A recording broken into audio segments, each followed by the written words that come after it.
নমস্কাৰ আৰম্ভ কৰিছোঁ দিনটোৰ তাৎপৰ্য আজি ৩ জানুৱাৰী অসমীয়া লেখেৰে পুহ মাহৰ ১৮ তাৰিখ ১৯৬৮ চনৰ আজিৰ দিনটোতে ভাৰতৰ প্ৰথম বতৰ বিজ্ঞান ৰকেট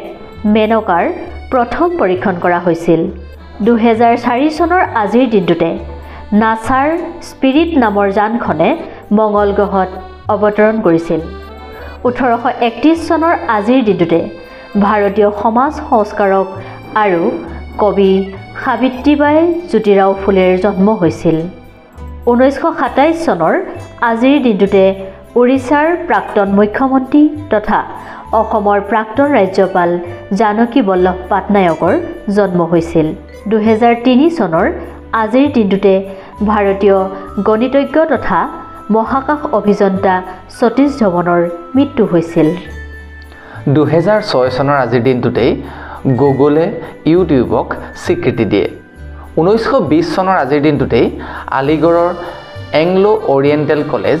আলিগড় মুছলিম বিশ্ববিদ্যালয়লৈ ৰূপান্তৰিত হয় ১৯২০ চনৰ আজিৰ দিনটোতেই তুৰ্কী আৰু আৰ্মেনিয়াৰ মাজত শান্তি চুক্তি স্বাক্ষৰিত হয় ১৮৮৪ চনৰ আজিৰ দিনটোতেই ভাৰতবৰ্ষৰ প্ৰথমগৰাকী ৰাষ্ট্ৰপতি ডক্টৰ ৰাজেন্দ্ৰ প্ৰসাদৰ জন্ম হৈছিল ১৮৮৯ চনৰ আজিৰ দিনটোতেই স্বাধীনতা সেনানী ক্ষুদিৰাম বসুৰ জন্ম হৈছিল ১৯৫৯ চনৰ আজিৰ দিনটোতেই আলাস্কাক আমেৰিকা যুক্তৰাষ্ট্ৰৰ ৪৯ নম্বৰ ৰাজ্য হিচাপে স্বীকৃতি দিয়া হয় ২০১২ চনৰ আজিৰ দিনটোতেই